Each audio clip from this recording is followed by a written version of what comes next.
Hey guys, it's Frank here with another casted match of the INFOLET 2v2 tournament. And here we have Team Aftermath in the cool colors in the blue and the teal. And up north we have the warm colors, which is going to be Team LevelUp. That's JXP and GameFriend. So I know we often see that I know we often see early dog aggression, especially when it comes to kind of scaring away a Hexen that's coming forward to get some information. There we go. But using a Hexen and dog to assassinate another Hexen, I think is a really underused idea because between the Hexen and the dog, you can absolutely use a Skull of Shetta to maybe like damage over time that Hexen down. And then its options are either stand still to teleport for a while, or yeah, like that, and take a couple of hits of damage, or stand and fight, but then it gets infested and turned into a fiend for the enemy. So you're basically just strengthening the enemy. Not to mention losing the Hexen this early in the game is just so painful. Anyway, so we're gonna see the Gaunt Hexen Lancer Fellhog Fiend composition. A classic, of course, as everyone knows. Taking out this health camp. Meanwhile, Sovereign's Watch is going to get most of those slimes, but not enough. I don't think we saw any support from the notorious BOBs. There was one Lancer, though, and I think that Lancer could probably come down and clean up this health camp. But he's on another mission right now, apparently. So we're going to see the Gaunt's Hexen. Oh, and a couple of Bobs that have been supercharged. That's definitely for an expansion.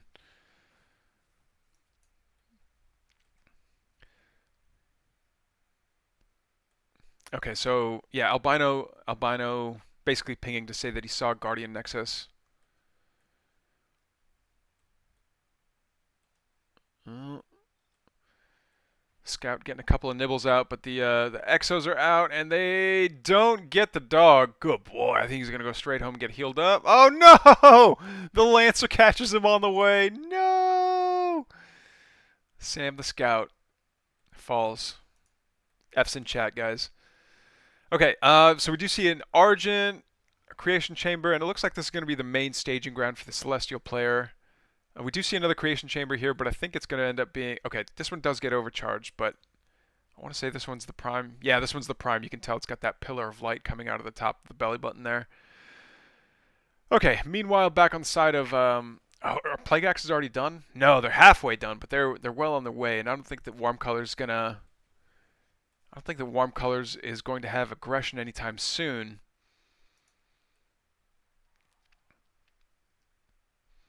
Alright, so things are going to slow down quite a bit. We do see Albino has his natural up and running quite well, and I don't think we've seen any sort of expansion over here from JXP. That might be a little bit annoying, though, actually, considering how finite the Luminite is in each of these mines. That GameFriend just went directly south to take the natural. But yeah, we'll see how that plays out.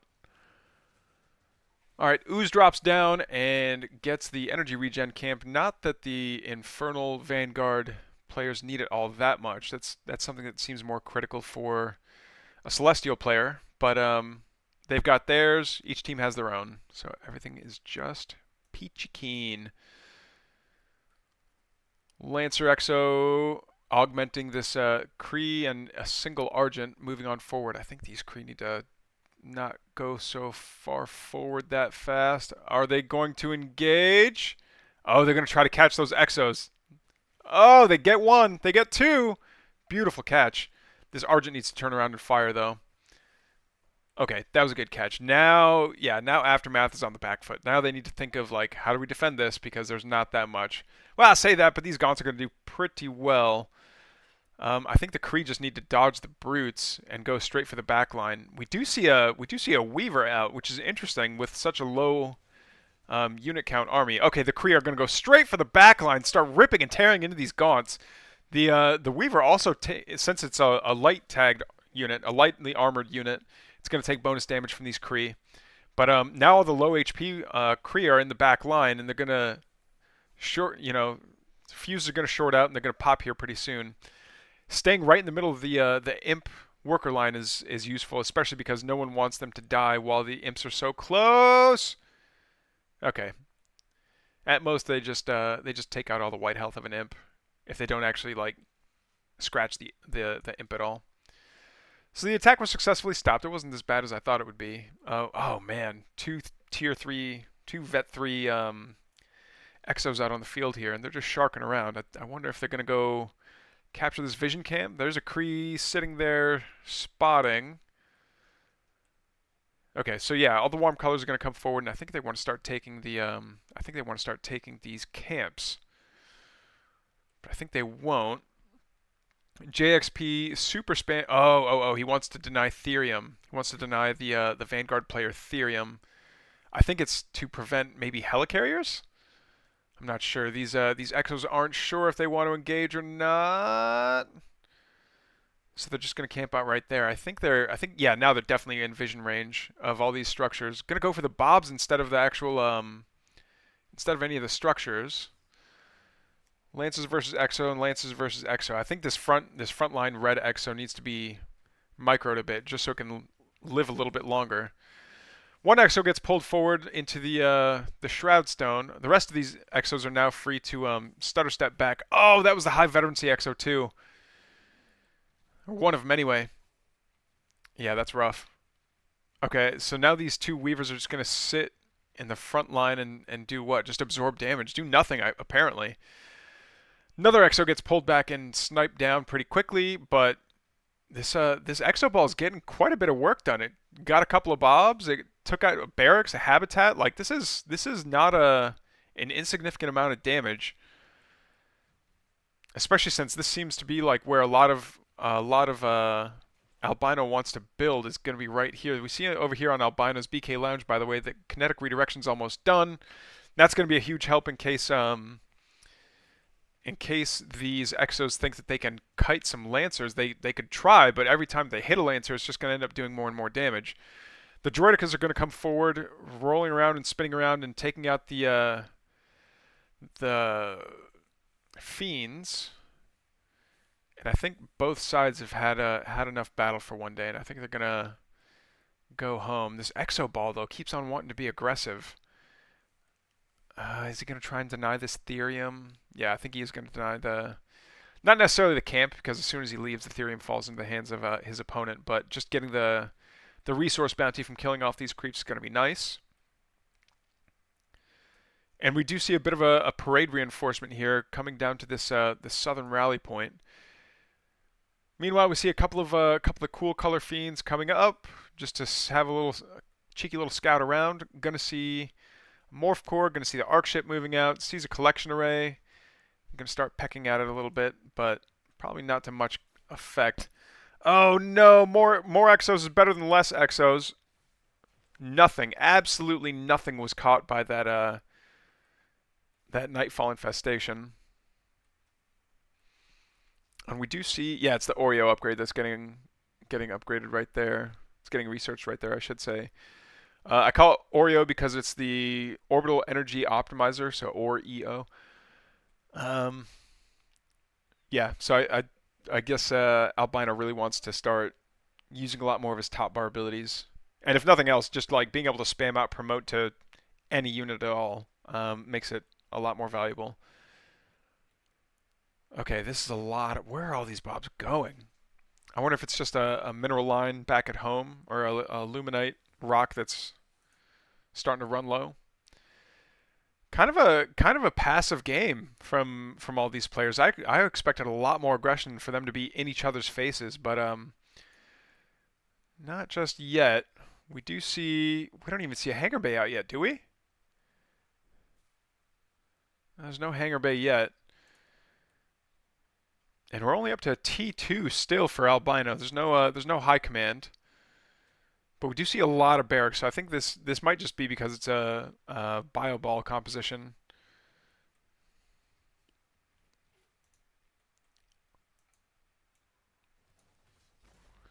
Oh, one of the collection arrays from Game Friend gets taken out on the western edge of the map. But yeah, these ones have stayed intact. But even so, being on Okay, so that one is fully saturated, and that one is not fully saturated. Which is a bit of a problem. Like, there's also luminite rocks over here that I think could be taken without too much fuss. We're going to see a bit of a skirmish here between Argent Ball, Argent Cree, and a Scrapyard. Oh, that's a couple of Bobs that are going to get taken out pretty quickly. Well, you still got to take out the Scrapyard. No, Bobs! No.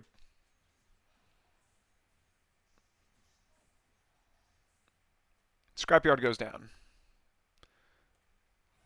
Okay, we're going to see the combined forces. Oh, I like that. Using the Harbinger to drop down and then drop an effigy to make sure it's a permanent one. That was a cool move.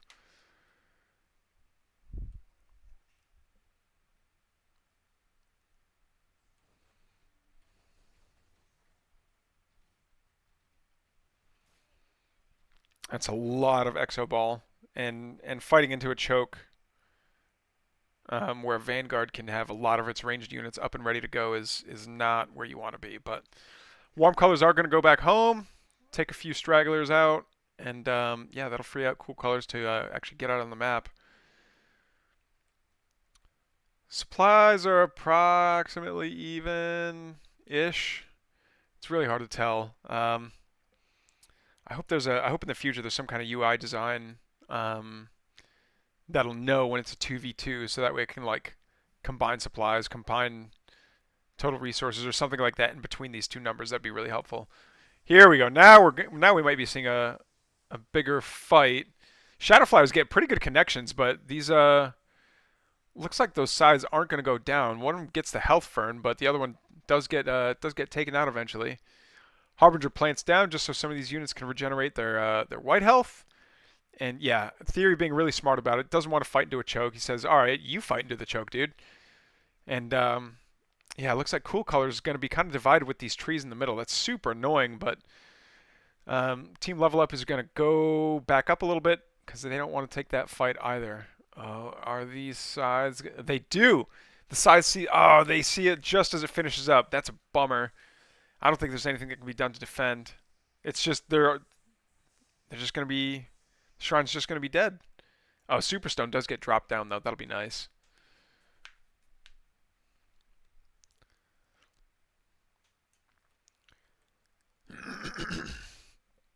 There we go. Now we see two helicarriers with one veteran C rank each, and I guarantee they're building bombers as quickly as they can. Okay, so it's max 3 bombers per helicarrier. I don't know why I thought it was 5 for some reason. Very high speed, and it doesn't give any info on their attack, but it is a series of small AOE attacks. Oh, so many good defensive nano swarms go down. I don't know if that's because it was on autocast when they flew over some of the med techs, but regardless, that's very helpful to have on the mech heavy composition that is the Celestials. We're going to see a whole lot of Weavers. Damn, that is a lot of Weavers. Over here to tank damage. We do see a couple of Hellborn as well. Excuse me.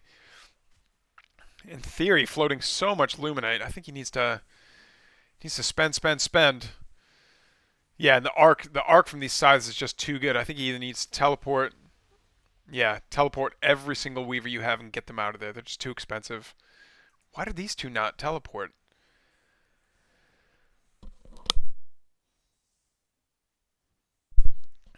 All right, so now it's all of Theory's army getting chased back. This base has to get sacrificed. Losing all those imps is going to be rough too. Well, I say rough, but it seems like Game Friend is in a pretty rough position economically, even though he's pushing back Theory. Um, it's just not having enough that can shoot up against these sides is just rough. Oh, beautiful connection from the helicarriers, chopping this army almost perfectly in half. Bombers get back, and I guess the helicarrier can try to use its basic attack, but it's not all that strong. Yeah, and with this number of gaunts, I think it's a bit imprudent to try and take some of this stuff out. Oh, all these Graven though. All these Graven from Albino going to try and camp out underneath these helicarriers to get the damage done, but they're light units and they don't they only do bonus against heavy units. And I think that does not apply to oh, helicarriers are heavy. Yeah, okay, helicarriers are heavy, so gaunts aren't getting their bonus damage against them. And yeah, Warm Colors decides that enough's enough. I've overstayed my welcome. It's time to go home. Use an evolution catalyst on a tier 3 Luminite camp. Oh man, catching these Animancers is a pretty nice find. Both of them go down without too much hassle. Yeah, Animancers just kind of wandering alone by themselves without any kind of front line is a bit of a recipe for disaster here. All right, so we see Theory and Albino that are just floating all kinds of resources. Theory doing his best to bring it all back down, but where's all his production structures? Okay, so we see a conclave there. Shrine's back up. Sees Shroud Stones going down. We do see production structures, but I think if he had like 2 more of each, he could really be jumping his army supply up. But that's neither here nor there. So we're going to see this tier 3 Vision Camp get taken as well. All right. Oh, that is so many helicarriers. 7 helicarriers is a lot of damage, and I think Theory knows this, so he doesn't want to get stuck into one spot because the moment he does, that'll be the end of things. Nightfall Infestation quickly countered by the Purify there. I thought that was pretty cool. And the Dragon's out for Theory. Oh no! Oh no! Okay, that could have been far worse. That wasn't that bad. Another bombing run comes down, but it's... Oh, wow. Okay, that was actually a pretty good connect. So many Fiends out now. I know all these helicarriers, well, they were debuffed for a little while anyway. Yeah, with Infest. Okay. Yeah, I don't know. This is a like, you don't have enough gaunts. You have a dragon, which is great. It does all kinds of damage, but... Yeah, it's just not enough. So that was one helicarrier going down. Another helicarrier going down. Is he doing it? Is he gaming? I think he's gaming. Another helicarrier goes down. But yeah, now the gaunt numbers have really thinned out. Oh, that might have been the Spriggans that were doing all that much damage. Oh, and this tier 3 helicarrier is gonna quickly speed away back home. Both of them are gonna speed back home in RTB. Is this really on? Yeah, JXP is still on 1 base. Yeah, it just wasn't going to happen. All right, GG's. That'll be it for game 2 of the upper bracket semifinals.